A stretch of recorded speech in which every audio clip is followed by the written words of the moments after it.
नमस्कार दोस्तों, आप सुन रहे हैं कुलबेली अपने होस्ट अभिषेक के साथ में। आज मैं लेकर आया हूँ पंचतंत्र की एक और कहानी।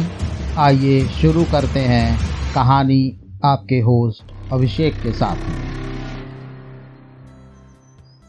बोलती गुफा। जंगल में एक बूढ़ा शेर रहता था जिसका नाम था कालू। बुढ़ापे के कारण उसका शरीर कमज़ोर हो चुका था और यही वजह थी कि कई दिनों से उसे खाना भी नसीब नहीं हुआ था। बुढ़ापे के कारण वह शिकार नहीं कर पाता था। कोई भी जानवर उसके हाथ नहीं आ रहा था। छोटे छोटे जानवर भी उसे चकमा देकर भाग जाते थे। एक बार वह भटकते भटकते बहुत थक गया तो एक जगह पर रुक के सोचने लगा कि ऐसे कैसे काम चलेगा, क्या करूं, किधर जाऊं, कैसे अपना पेट भरूं, इस तरह तो मैं मर जाऊंगा। अचानक उसकी नज़र एक गुफा पर पड़ी। उसने सोचा कि इस गुफा में कोई जंगली जानवर जरूर रहता होगा। मैं इस गुफा के अंदर बैठ जाता हूँ। जैसे ही वह जानवर आएगा मैं उसे खाकर अपना पेट भर लूँगा। कालू उस गुफा के अंदर जाके बैठ गया और अपने शिकार की प्रतीक्षा करने लगा। दरअसल वह गुफा एक गीदड़ की थी। गीदड़ जैसे ही अपनी गुफा की तरफ बढ़ने लगा उसने गुफा के करीब कालू के पंजे के निशान देखे। उसे समझते देर नहीं लगी और वो फौरन खतरा भाप गया।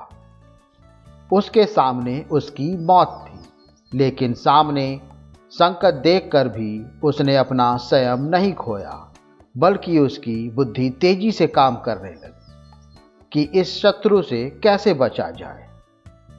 उसके दिमाग में एक आइडिया आया। वह गुफा के गेट पर खड़ा होकर बोला, ओ गुफा। जब अंदर से गुफा ने कोई उत्तर नहीं दिया तो गीदड़ ने एक बार फिर बोला, सुन गुफा, तेरी मेरी ये डील हुई थी कि जिस दिन तुम मेरी बात का उत्तर नहीं देगी मैं तुझे छोड़कर किसी दूसरी गुफा में रहने चला जाऊंगा। जवाब न मिलता देख गीदड़ बार बार अपनी बात दोहराने लगा। अंदर बैठे कालू ने गीदड़ की यह बात सुनी तो वह यह समझ बैठा कि गुफा गीदड़ के आने पर बोलती होगी। कालू अपनी आवाज़ को बदल कर बोला, अरे ओ गीदड़ भाई, स्वागत है, आओ अंदर आओ। गीदड़ बोला, अरे शेर मामा कालू, तुम हो। बुढ़ापे में तुम्हारी बुद्धि इतनी भी नहीं सोच पा रही कि गुफा कभी नहीं बोलती। यह कहकर वो तेजी से भाग गया।